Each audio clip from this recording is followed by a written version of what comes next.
Hello student, welcome back to my channel Samrat academy. तो दोस्तों, मेरा नाम है आकाश और आज की वीडियो बहुत ही ज्यादा इंपॉर्टेंट है, इसलिए क्योंकि क्लास 10th सामाजिक विज्ञान के जितने भी बच्चे 2023 बोर्ड एग्जाम में देने वाले हैं उनके लिए वीडियो बहुत ज्यादा इंपॉर्टेंट है, क्योंकि सामाजिक विज्ञान के महत्वपूर्ण प्रश्न में लेकर आ गया हूं जो कि लगातार एग्जाम में पूछे गए हुए हैं। मैं बता दूं कि इस वीडियो में हमने वो प्रश्न लिया है कि 2022, देखिए 2022 में जो पेपर होता है ना वो अलग अलग कोड का होता है, तो जितने भी कोड के पेपर थे ना उनके सभी हमने प्रश्न इसमें इंक्लूड कर दिया है। ठीक है, जितने भी 2022 में सामाजिक विज्ञान में पेपर पूछे गए थे सारे क्वेश्चन इसमें आपको मिलेंगे। ठीक है, इनको तैयार करके ही आपको 2023 बोर्ड एग्जाम में जाना है।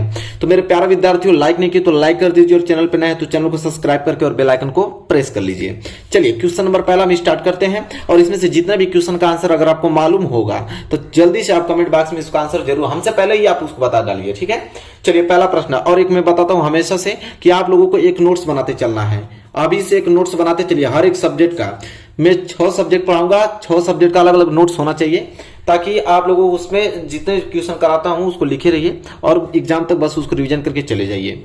चलिए क्वेश्चन नंबर पहला, संयुक्त राष्ट्र संघ का स्थापना कब हुआ? कह रहा है कि संयुक्त राष्ट्र संघ की स्थापना कब हुई थी, बताइए। वर्ष 1945 में, वर्ष 1920 में, कि वर्ष 1942 में, कि वर्ष 1947 में।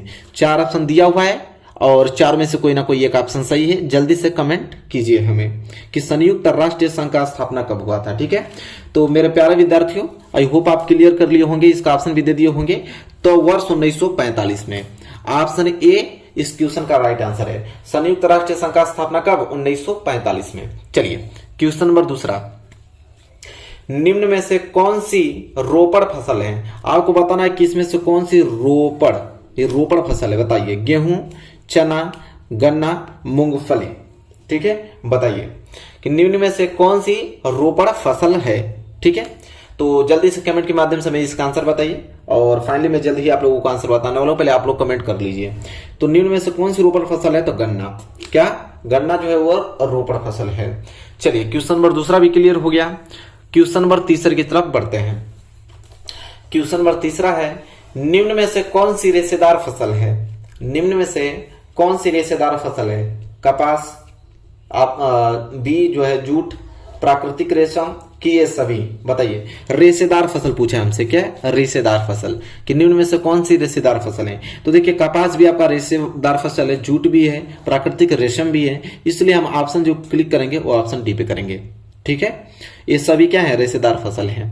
चलिए क्वेश्चन नंबर तीसरा क्लियर हो गया और इसके साथ हम बढ़ेंगे अगले क्वेश्चन की ओर, क्वेश्चन नंबर चौथे की ओर। क्वेश्चन नंबर 4 है कि फ्रांस की क्रांति कब हुई थी? चलिए फटाफट आंसर आप बताइए कि फ्रांस की क्रांति कब हुई थी। बहुत ज्यादा इंपॉर्टेंट है प्रश्न, जितने करा रहा हूं सभी एग्जाम में पूछे गए हुए हैं 2022 में। फ्रांस की क्रांति कब हुई थी? 1688 ईस्वी में, 1789 ईस्वी में, 1914 ईस्वी में, 1939 ईस्वी में? बताइए। वेरी वेरी मोस्ट इंपोर्टेंट ये क्वेश्चन है। फ्रांस की क्रांति कब हुई थी? तो 1789 ईस्वी में हुई थी। कब? 1789 ईस्वी में हुई थी फ्रांस की क्रांति। चलिए यहां तक क्लियर हो गया। चलिए क्वेश्चन नंबर 5 की तरफ बढ़ते हैं। क्वेश्चन नंबर 5 है कि संयुक्त राष्ट्र संघ का मुख्यालय कहां स्थित है? संयुक्त राष्ट्र संघ का मुख्यालय कहां स्थित है? जेनेवा में, कि न्यूयॉर्क में, कि द हेग में, कि इनमें से कोई नहीं? चलिए जल्दी से कमेंट कीजिए कि कहां मुख्यालय इसका स्थित है संयुक्त राष्ट्र संघ का। तो question number 5 very very most important है। मैं आपको बता दूं इसका आंसर जो है न्यूयॉर्क में, क्योंकि संयुक्त राष्ट्र संघ का मुख्यालय कहां पे स्थित है? न्यूयॉर्क में है। चलिए यहां तक क्लियर है क्वेश्चन नंबर 5। चलिए क्वेश्चन नंबर 6 में यहां पे लेकर आ गया हूं, उसको मैं हटा देता हूं। चलिए क्वेश्चन नंबर 6 कह रहा है कि ऑटो वन बिस्मार्क का संबंध किस देश से था? ऑटो वन बिस्मार्क का संबंध किस देश से था? इटली से, जर्मनी से, फ्रांस से, कि ब्रिटेन से? बताइए। वेरी वेरी मोस्ट इंपोर्टेंट है। जो ऑटो वन बिस्मार्क थे उनका जो संबंध था किस देश से था? तो जर्मनी से था। किनसे? जर्मनी से। चलिए क्वेश्चन नंबर 6 भी क्लियर हो गया। क्वेश्चन नंबर 7 तो दिखाई दे रहा है पूरा। बताइए निम्नलिखित में से कपास की खेती के लिए कौन सी मिट्टी उत्तम है? बताना कि 4 ऑप्शन दिए हुए हैं, चारों ऑप्शनों में से जो कपास की खेती होती है उसके लिए कौन सी मिट्टी उत्तम है? ठीक है, जलोढ़ मिट्टी, लाल मिट्टी, काली मिट्टी, कि लेटराइट मिट्टी? बताइए। 4 ऑप्शन दिए हुए हैं, बताइए क्वेश्चन नंबर 7 का आंसर। क्या होगा? तो मेरे प्यारे विद्यार्थियों, काली मिट्टी। सबको मालूम है कि कपास की खेती के लिए काली मिट्टी सबसे ज्यादा उत्तम होती है। क्वेश्चन नंबर 7 भी क्लियर हो गया।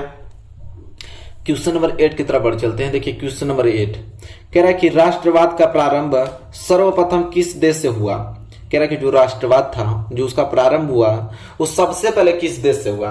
इंग्लैंड से, अमेरिका से, फ्रांस से कि रूस से? बताइए। राष्ट्रवाद का जो प्रारंभ सर्वप्रथम किस देश से हुआ? तो फ्रांस से। ठीक है, ऑप्शन का इस क्वेश्चन का राइट आंसर हो जाएगा। ठीक है, क्लियर। चलिए क्वेश्चन नंबर 9 देखिए। क्वेश्चन नंबर 9 क्या बोल रहा है कि विश्व व्यापार संगठन का मुख्यालय कहां स्थित है? कह रहा है कि विश्व व्यापार संगठन का जो मुख्यालय है वो कहां स्थित है? न्यूयॉर्क में, पेरिस में, जेनेवा में, ओटावा में। अभी हम लोगों ने देखा था कि संयुक्त राष्ट्र संघ का मुख्यालय, तो संयुक्त राष्ट्र संघ का मुख्यालय कहां था? न्यूयॉर्क में था। अब यह है आपका कि विश्व व्यापार संगठन का मुख्यालय कहां स्थित है? न्यूयॉर्क में, पेरिस में, जेनेवा में कि ओटावा में? ठीक है, वेरी वेरी मोस्ट इंपोर्टेंट है। तो देखिए क्या होगा, न्यूयॉर्क तो होगा नहीं, आपका ऑप्शन जो बचेगा जेनेवा में। कहां पे? जेनेवा। न्यूयॉर्क में तो वो आपका है संयुक्त राष्ट्र संघ का मुख्यालय। ठीक है, तो इसका क्या हो जाएगा क्वेश्चन नंबर 9 का ग। चलिए प्रश्न नंबर 10 लास्ट क्वेश्चन देखिए, बहुविकल्पीय का। अभी हम लोग बहुत क्वेश्चन देखने वाले हैं, तो बहुविकल्पीय का लास्ट क्वेश्चन है। ठीक है, कह रहा है क्वेश्चन नंबर 10वां कि निम्न में से किस प्रदेश में सीढ़ीदार खेती की जाती है? कह रहा है कि कौन से प्रदेश में आपको बताना है कि सीढ़ीदार खेती की जाती है? पंजाब में, हरियाणा में, गुजरात में, उत्तराखंड में? बताइए, इन 4 ऑप्शन दिए हुए हैं, 4 ऑप्शन में से कौन सा ऑप्शन सही होगा? ठीक है, तो मैं बता दूं आप लोगों को, उत्तराखंड में। उत्तराखंड में सीढ़ीदार फसल की जाती है। ठीक है, क्योंकि बारिश बहुत ज्यादा होती है, इसलिए सीढ़ीदार फसल की जाती है कि मिट्टी आपका वहां से घुलकर नीचे ना आ जाए। ठीक है, इसलिए सीढ़ीदार फसल की जाती है उत्तराखंड में। चलिए प्रश्न नंबर 10वां भी यहां तक क्लियर हो गया आप लोगों को। अब हम लोग देखने वाले हैं महत्वपूर्ण प्रश्न, अति लघु उत्तरीय। ठीक है, यहाँ पे आप लोगों को दिख रहा होगा। चलिए अति लघु उत्तरीय महत्वपूर्ण प्रश्न देखने वाले हैं, और ये प्रश्न वेरी वेरी मोस्ट इंपोर्टेंट है, ये सारे क्वेश्चन पूछे गए थे। चलिए देखिए प्रश्न नंबर पहला क्या है कि फ्रांस की क्रांति के 2 परिणाम बताइए, पूछा था कि फ्रांस की क्रांति के 2 परिणाम। तो उत्तर में हम लोग लिखेंगे कि फ्रांस की क्रांति के 2 परिणाम जो है निम्न है। कौन कौन से? तो देखिए पहला क्या है कि फ्रांसीसी क्रांति ने पुराने राजशाही आदेश पर सवाल उठाया और एक लोकप्रिय राष्ट्रवाद के विकास को प्रोत्साहित किया। जो फ्रांस के जो पुराने राजशाही थे उन पे आदेश उन्होंने उठाया और एक लोकप्रिय राष्ट्रवाद का विकास उन्होंने प्रोत्साहित किया। ये तो पहला आपका परिणाम हुआ। दूसरा ये था कि फ्रांसीसी क्रांति ने पितृभूमि और नागरिक और फ्रांसीसी लोगों के बीच एक नए फ्रांसीसी ध्वज जैसा विचार दिया था, और इसने सभी नागरिकों के लिए एक समान कानून के साथ केंद्रीकृत प्रणाली की शुरुआत की। तो ये 2 आप लोगों के जो है वो 2 परिणाम दिए थे फ्रांस की क्रांति के। तो ये दोनों नोट कर लीजिएगा, ये बहुत ज्यादा इंपॉर्टेंट है। अभी तो 2022 में बहुत सारे 2-3 कोड में लगातार एक क्वेश्चन पूछा गया था। ठीक है, तो इसलिए बहुत ज्यादा इंपॉर्टेंट है। यहाँ पे 2 परिणाम इसका मैं लिख दिया हूँ फ्रांसीसी क्रांति के, और इसको नोट करके और लर्न कर लीजिएगा। इसी के साथ अगला क्वेश्चन जो बहुत ही ज्यादा इंपॉर्टेंट है, ये तो हमेशा पूछा जाता है। यहाँ पे 2020 में भी पूछा गया था, 2021 में तो वो लोग प्रमोट हो गए, 2022 में भी दिया था, 2023 में भी ज्यादातर इसकी संभावना है आने की, कि जर्मनी का एकीकरण कब और कैसे हुआ। ठीक है, ये प्रश्न है। तो चलिए इसका आंसर कैसे लिखेंगे, चलिए जानते हैं कि जर्मनी का एकीकरण किस सन में हुआ था और कैसे हुआ था। तो 1848 लिखिए उत्तर, कि 1848 ईस्वी में जर्मन संप्रदाय के विभिन्न क्षेत्रों को मिलाकर निर्वाचित संसद द्वारा नियंत्रित राष्ट्र राज्य बनाने का प्रयास किया गया था। देखिए सन 1848 ईस्वी में क्या हुआ था कि जो जर्मन संप्रदाय के अलग अलग क्षेत्र थे उनको इकट्ठा कर मिलाकर एक निर्वाचित संसद नियंत्रित राष्ट्र राज्य बनाने का उन्होंने क्या किया था, प्रयास किया था। किस सन में? 1848 में। इसके बाद जो प्रासा ने राष्ट्रीय एकीकृत आंदोलन का नेतृत्व किया, और प्रासा के मुख्यमंत्री उस समय थे ऑटो वान बिस्मार्क। उन्होंने क्या किया कि उस समय उनको इस प्रक्रिया का क्या माना जाता था, जनक माना जाता है, क्योंकि उन्होंने यही काम किया था कि 1848 में उन्होंने अलग अलग क्षेत्रों को मिलाकर उन्होंने सोचा कि एक निर्वाचित संसद आप लोगों को नियंत्रित राष्ट्र राज्य बनाने का उन्होंने प्रयास किया था। कौन? ऑटो वान बिस्मार्क ने। तो देखिए वहां पे एक पॉइंट भी आप लोगों को याद करना है कि प्रासा के मुख्यमंत्री ऑटो वान बिस्मार्क को इस प्रक्रिया का क्या बनाया गया था, जनक माना जाता है। और विलियम प्रथम जो थे, विलियम प्रथम को जर्मनी का प्रथम सम्राट घोषित किया गया। ठीक है। तो विलियम प्रथम, दो ही चीज याद करना है, मात्र तीन चीज इसमें है, तीन चीज। पहला कि 1848 में जर्मन संप्रदाय के जो अलग अलग क्षेत्रों को मिलाकर एक निर्वाचित संसद द्वारा नियंत्रित राष्ट्रीय राज्य बनाने का प्रयास किया गया था, और उस समय प्रसा के जो मुख्यमंत्री थे ऑटो वन बिस्मार्क, उनको इस प्रक्रिया का जनक माना जाता है। और एक आपके हैं विलियम प्रथम, और विलियम प्रथम को जर्मनी का प्रथम सम्राट घोषित किया गया था। यही तीन पॉइंट आप लोगों को इस क्वेश्चन में याद करना है। आई होप आप लोगों को ये क्लियर हो गया होगा, ठीक है। चलिए अब अगले क्वेश्चन की तरफ बढ़ चलते हैं। देखिए अगला प्रश्न इसमें आपको दिखाई देगा। अगला प्रश्न तीसरा, जल्दी से नोट कीजिए। तीसरा आप लोगों का है कि मरियाना और जर्मेनिया कौन थे, जिस तरह उन्हें चित्रित किया गया उसका क्या महत्व था। कह रहा है कि मरियाना और जर्मेनिया कौन थे और जिस तरह उन्हें चित्रित किया गया है, जिस तरह उन्हें बताया गया है, उसका क्या महत्व है। तो चलिए सबसे पहले उत्तर में हम लोग डालेंगे मरियाना। अब जानेंगे कि मरियाना क्या है।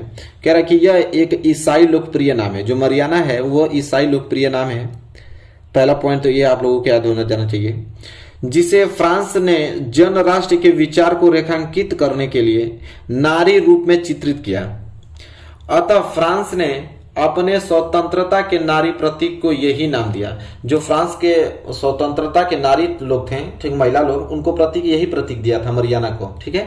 मरियाना की जो प्रतिमाएं हैं वो सार्वजनिक स्थानों पर लगाई गई, ठीक है, ताकि जनता को राष्ट्रीय एकता एवं प्रतीक का स्मरण होता रहे।